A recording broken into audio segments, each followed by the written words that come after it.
In 479 BC, a Greek army surrounded a fortified camp on the plains of Boeotia. Inside, thousands of Persian soldiers defeated, defenseless, waiting. What happened next wasn't a battle, the fighting was over. This was something else entirely. History classes teach you about the 300 Spartans at Thermopylae, the heroic last stand, the noble sacrifice. They don't teach you what came 11 months later, when 10,000 Spartans returned with the largest Greek army ever assembled. They don't explain what vengeance meant in the ancient world. They don't describe what happens when an entire civilization decides that mercy is no longer an option. By the time the sun set on the plains of Plataea, the bodies would be counted not in hundreds, but in tens of thousands, and the survivors, all 3,000 of them from an army that had numbered over 100,000, would carry home a message that would echo across the Persian Empire. This is the story of how ancient Greece answered Thermopylae, and why even the victors would struggle with what they had done.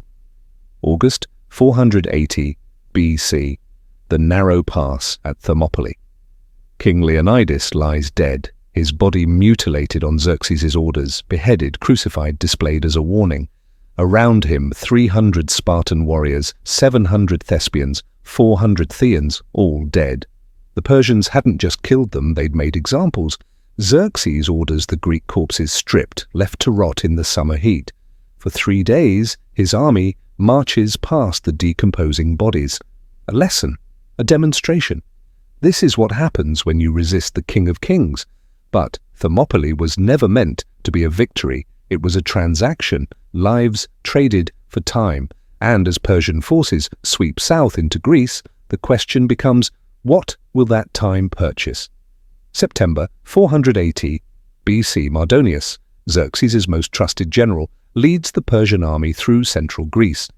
City by city, the advance continues. Thespe burned to the ground. Every building, every temple, the population fled, but their homes are turned to ash and rubble. Plateau, the same treatment, systematic destruction, not just conquest, erasure. Then Athens. The Persians enter an evacuated city. The civilian population fled weeks earlier to Salamis and the Peloponnese. What remains are empty streets, abandoned homes, and the temples on the Acropolis. The Persians torch everything. The Pathan, ancient even then, burns. The temple of Athena Polis, housing sacred relics dating back centuries, is destroyed. The fires burn for days. When they finally die, Athens exists only as a scorched memory on a hilltop. This wasn't just warfare. This was systematic cultural destruction. The Persians were erasing Greece from the earth, but then Salamis in the narrow straits between the mainland and the island. The Greek navy springs its trap. The Persian fleet, massive and confident, finds itself unable to maneuver in confined waters. Greek triremes ram, board, and sink ship after ship. By sunset, Persian naval supremacy is shattered. Xerxes watches from a golden throne on the shore as his invasion plans dissolve in fire and theatre. Within days, he makes his decision. Retreat to Persia with half the army. Let Mardonius finish this with the remainder. The message is clear. This war should already be over. Finish it. 480 to 479 BC. The winter months, Mardonius pulls his army back to Thessalon and Macedonia. Northern Greece already under Persian control. His force still numbers over 100,000. Persian infantry, cavalry, and crucially Greek allies, Thebes, Thessaly, Macedonia, cities and regions that have chosen to submit rather than resist. In Sparta, the winter passes differently. Pausanias, nephew of the dead Leonidas, is named regent. He's young, untested in major command, but carrying the weight of his uncle's death. Around him, the Spartan assembly debates. Some argue for caution, others for immediate action.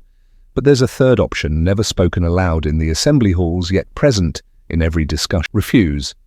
The Spartan ambassadors present at the meeting report back that the Athenians didn't just decline, they threatened to execute anyone who suggested accepting.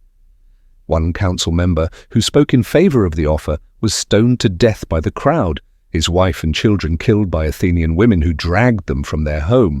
The message is sent to Mardonius. There will be no negotiation. Mardonius responds with action. His army returns to Athens, still abandoned, still empty. What the first burning left partially standing, this second wave of destruction finishes. Buildings that survived the first flames are systematically demolished. Wells are filled with rubble. Agricultural land is salted. This burning is different. It's not conquest, it's punishment. When the Persians withdraw again, Athens exists only as scattered stone and ash. Two complete destructions in less than a year. Mardonius pulls back to Boeotia, to the plains near Plataea. He chooses the ground carefully. The Asopus River provides water and a defensive line. Behind him, Thebes, allied to Persia, offers a secure base. Most importantly, the flat plains favor his cavalry, the Persian army's greatest advantage. He constructs a fortified camp, wooden walls, defensive positions, supply stockpiles. Then he waits. The challenge is implicit. If you want to end this, come to ground that favors us. The Athenians send urgent messages to Sparta. Either march now or Athens will have no choice but to accept Persian terms. For weeks, Sparta hesitates. The Istamas of Corinth is fortified. The Peloponnese is defensible. Why risk everything in open battle? But then Pausanias makes his move. He mobilizes not just Sparta's army, but the full military might of the Peloponnesian League.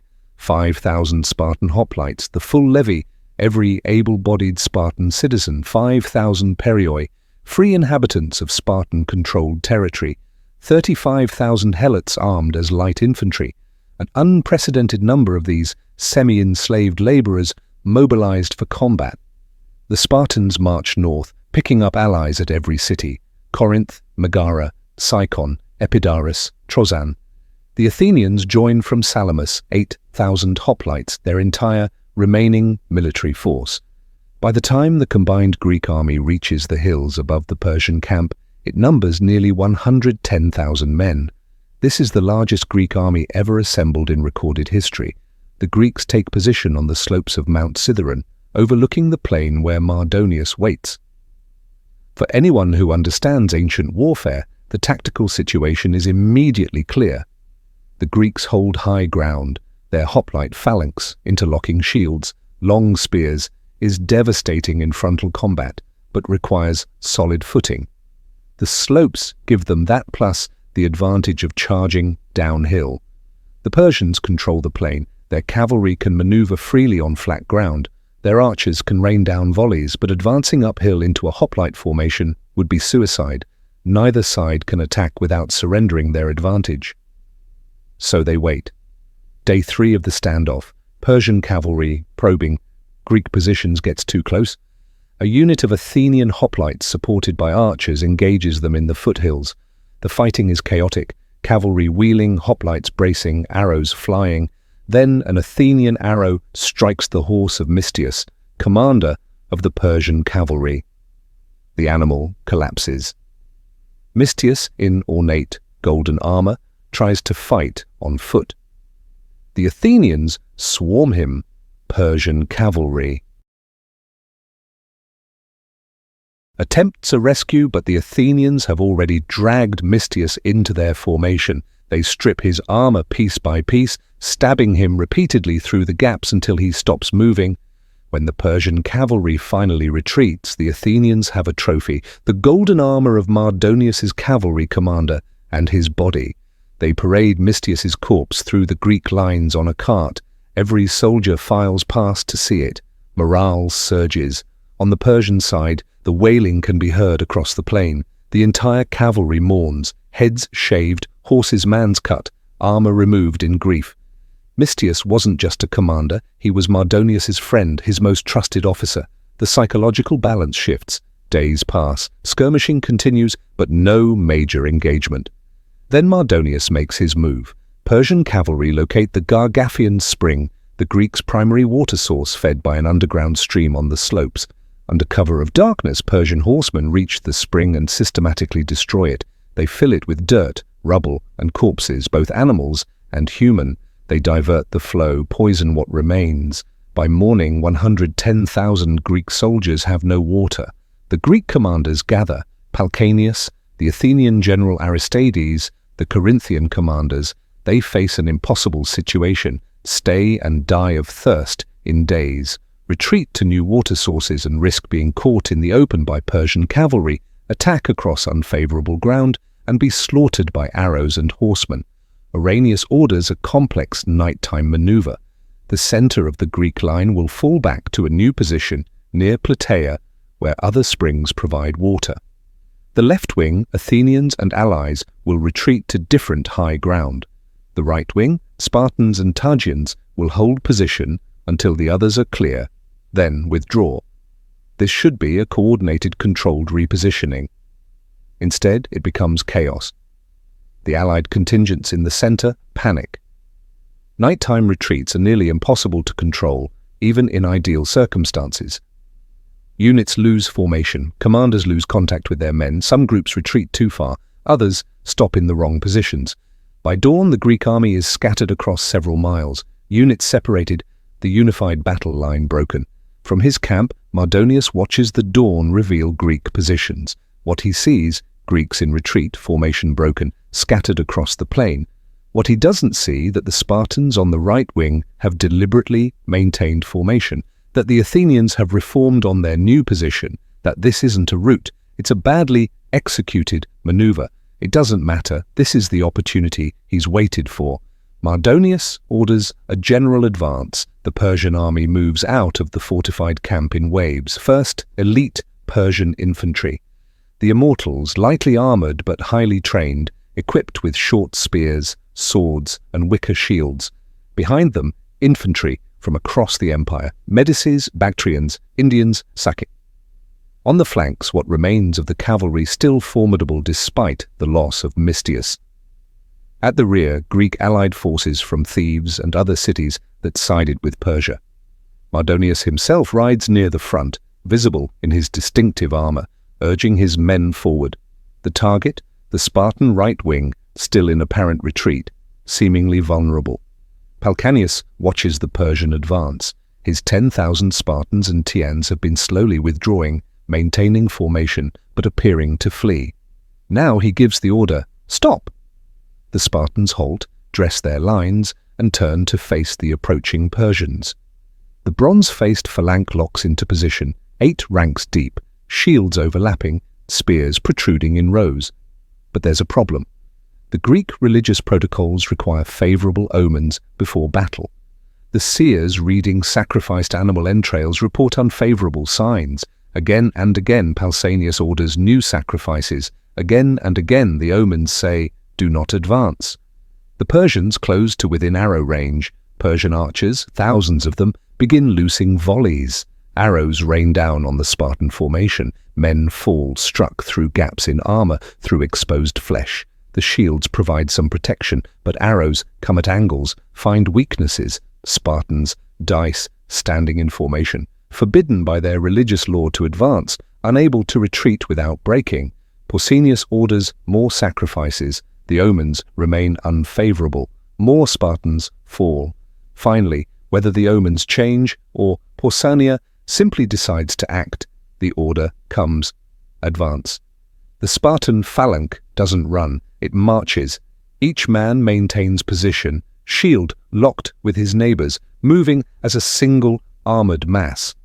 The Persians, still loosing arrows, prepare to meet the charge. They plant their wicker shields in the ground, creating a defensive wall, bracing their short spears.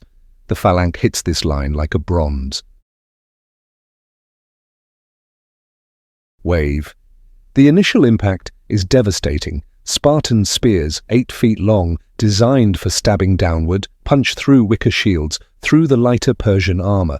The weight of 8 ranks of men pushing forward collapses the Persian front line. But the Persians don't break immediately. What follows is close quarters combat of a type most Greeks had never experienced. The Persians grab the Spartan spears, trying to break them, pull them aside. They fight with swords and daggers, trying to get inside the spear's reach. Some actually grab the spear points, pulling them bare-handed, their hands shredded, but creating openings for comrades. For a time, minutes that feel like hours, the outcome is uncertain. The Persians are less heavily armed, but they're fighting with desperation, and they outnumber the Spartans. Mardonius fights at the front. Sources describe him mounted on a white horse, surrounded by 1,000 elite Persian guards, the best warriors in the army. The fighting around him is concentrated, vicious. The Persian guards die one by one, pulled down by Spartan spears, but they exact a cost. Spartans fall too. Then, in the chaos, Mardonius goes down. Different sources give different accounts. A stone thrown from the Spartan lines, striking his head. A spear thrust that reaches him through his guards, simply being overwhelmed when his horse is killed. What's certain is that Mardonius, commander of the entire Persian force, dies in the melee. The effect is immediate. Word spreads through the Persian ranks. Mardonius is dead. The commander, the king's chosen representative, the architect of the invasion, gone. The Persian center begins to waver, then breaks. Once a phalanx breaks an enemy line, what follows is less a battle than a pursuit. The Persians run. Some head for the fortified camp. Others scatter across the plain, seeking any escape route. The Greek light infantry and cavalry held back during the initial clash now surge forward. This is where the real killing begins. Heavily armored hoplites are relatively slow, but helots, peltasts, cavalry, they can run down fleeing men. They can catch them in the open, exhausted, separated from formations. The plain of Plataea becomes a killing field. Meanwhile, on the Greek left, the Athenians engage the Thean forces fighting for Persia. This combat is more evenly matched, Greeks fighting Greeks, similar equipment and training. The Theans hold longer, fight harder, but eventually they too retreat when news of the Sens collapse reaches them. Thousands of Persians reach the fortified camp and take refuge behind its wooden walls. Inside supplies, treasure, Mardonius's personal wealth, and the army's non-competence, servants, camp followers, families of some officers. The camp is defensible, the walls are sturdy. If the Persians can hold it, they might regroup, mount a defense by time for reinforcements, but the Greek army surrounds it for a time. The Persians hold the walls. Greek forces, primarily Spartans and Peloponnesians, attempt to breach the gates and are repulsed. The Spartans, sons, trained for open field combat, struggle with siege warfare. Then the Athenians arrive. The Athenians, more experienced with varied warfare, find a weakness in the fortified camp's defenses. They coordinate a concentrated assault on one section of the wooden wall. The wall comes down. Greek forces pour through the breach. What happens next is documented in multiple Greek sources written decades later. The details are consistent, though the tone varies depending on the author. Inside the camp, the organized Persian defense collapses almost immediately. The remaining soldiers, already demoralized by the battle, trapped, exhausted, cannot mount coordinated resistance against the Greek army now flooding through the breached walls. The Greek forces move through the camp systematically. They don't take prisoners. Every Persian soldier found is killed. Sources describe Greeks moving through tents, through supply areas, through every section of the fortified space. Resistance where it occurs is brief. The non-combatants, servants, camp followers, the families, they fare no better.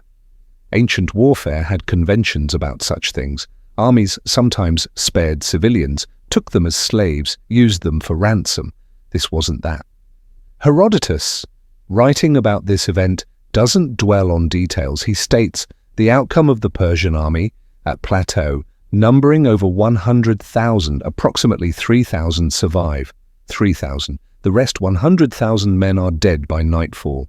Modern historians debate these figures. Ancient sources often exaggerated army sizes. Maybe the Persian force was smaller, 80,000, 60,000, but even conservative estimates put the dead at tens of thousands. And the Greek casualties, Herodotus reports 159 total Greek dead. Later sources say perhaps low thousands. The disparity is staggering, even accounting for ancient exaggeration. This wasn't a battle that went back and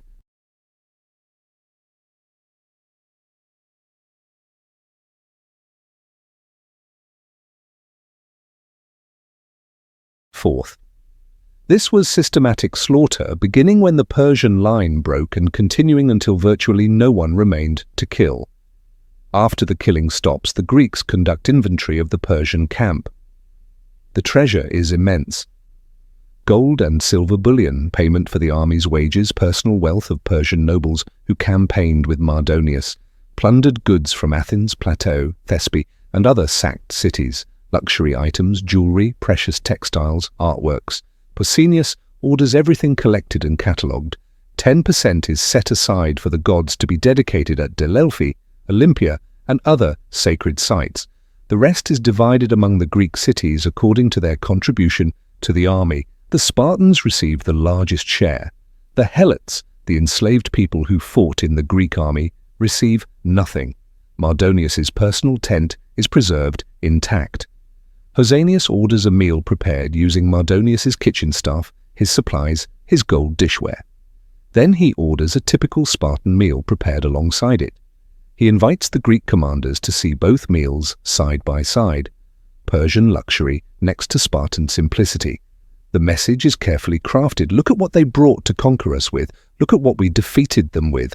But there's a darker subtext. No one speaks aloud. Look at what we did to take this. News of the victory spreads across Greece that same day. Or so legend claims. The Greek navy wins a decisive victory at Maikari on the coast of Asia Minor, destroying what remains of the Persian fleet and liberating Greek cities under Persian control. Whether the timing is accurate or mythologized, the strategic result is clear. The Persian invasion is over. Greece has survived. But this isn't just survival. The psychological and political landscape has shifted. Athens begins reconstruction. But not as it was. The Athenians fortify their city aggressively, rebuild their navy with the largest fleet Greece has ever seen. The war has taught them that defense isn't enough. Sparta returns to the Peloponnese, but the memory of what happened at Plataea follows. The Spartans had always been respected, feared for their military skill. Now there's something else in how other Greeks regard them. Greek poets write victory odes. Temples are built, monuments erected, but certain details are omitted from the official commemorations. The number of enemy dead is celebrated, the speed of the victory is praised, the tactical brilliance is analyzed. What happened inside the fortified camp after the walls fell is mentioned in passing, if at all. Herodotus, writing a generation later, doesn't moralize. He reports this many died, the camp was taken, the wealth was divided. Plutarch, writing centuries after, is slightly more direct. He mentions that some Greeks questioned whether what happened after the battle was necessary, whether the scale of the killing served any military purpose. The Persian survivors who made it back across the Hellespont carried a message to the empire. The Greeks are no longer just defending. When they win, they erase. In pure military terms, Plataea achieved its objective completely. The Persian army in Greece was destroyed, the invasion was ended, the threat was eliminated. But there's a question that echoes through the historical record.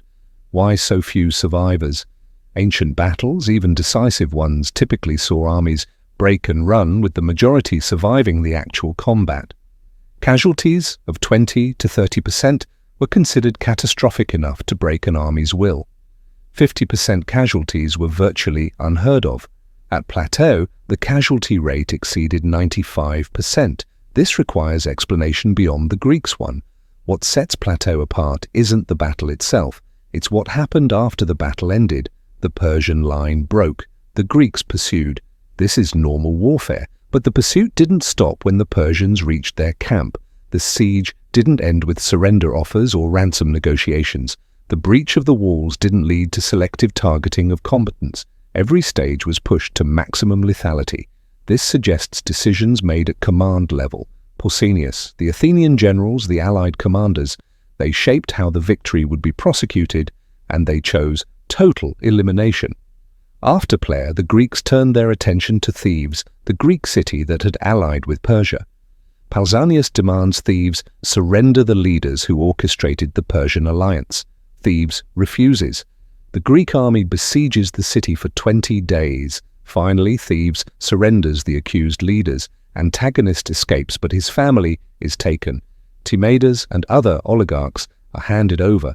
Pausanias executes all of them.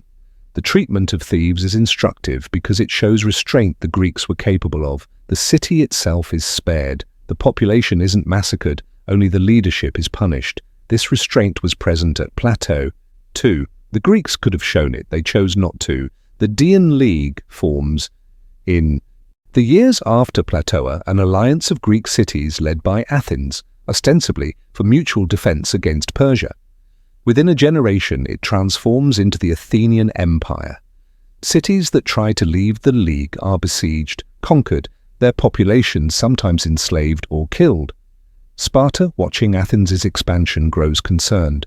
The rivalry that leads to the Peloponnesian War, a conflict that will devastate Greece for nearly 30 years, has its roots in the power dynamics established by the Persian Wars. The lesson of Plataea echoes through both. Victory isn't just about winning, it's about what you're willing to do with that victory. Modern accounts of Plataea focus on the tactics, the strategy, the heroism. This isn't wrong. Those elements existed, but they also tend to skip from the Greeks won the battle to the Greek cities were liberated without dwelling on the intermediate steps, the fortified camp, the breach, the hours that followed. This isn't because ancient sources are unclear. Herodotus provides the numbers. Other sources corroborate. It's because we don't have comfortable categories for what Plataea represents. It's not a battle that went wrong. The Greeks executed their plans successfully. It's not a war crime in the modern sense. Ancient warfare had different conventions. It's something in between, a conscious choice to use victory as a tool of annihilation. When the Greeks erect a victory monument at Plataea, the inscription lists the participating cities, honors the dead, celebrates the victory. It doesn't mention the 100,000 Persians who died. It doesn't need to. Everyone who sees the monument knows.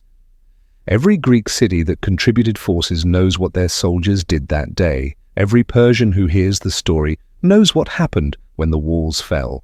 The monument is both a celebration and a warning. This is what happens when you invade Greece. This is what happens when you burn Athens. This is what happens when you kill 300 Spartans at Thermopylae and think you've won. You haven't won. You've only guaranteed what comes next. The title of this script asks how 10,000 Spartans avenged the 300. The answer is complicated. They didn't just defeat the Persian army, they erased it. They didn't just win a battle, they eliminated an invasion force so completely that Persia never attempted a major invasion of mainland Greece again. They didn't just avenge them, they made sure that anyone who heard the story would understand the price of killing Spartans is annihilation. But vengeance in the ancient world wasn't clean or simple. It wasn't a Hollywood ending where good triumphs and everyone goes home satisfied. Plataea left questions that even the victors couldn't fully answer. When does defense become elimination? When does necessary force become systematic slaughter? When does vengeance become something that troubles even those who execute it? The Greeks won at Plataea. They secured their freedom, ended the invasion, and created a foundation for what would become one of history's most influential civilizations. But they also did something that day, in 479 BC, that would echo through their own later histories. They learned what they were capable of when survival was no longer the only question. Thermopylae is remembered because it's comprehensible. Noble sacrifice, heroic resistance, glory and defeat. Plataea is harder to remember because it forces us to think about what comes after the heroic sacrifice. It forces us to consider what kind of victory emerges when an entire civilization decides that mercy is no longer an option. And it reminds us that the most troubling moments in history aren't always the defeats. Sometimes they're the victories.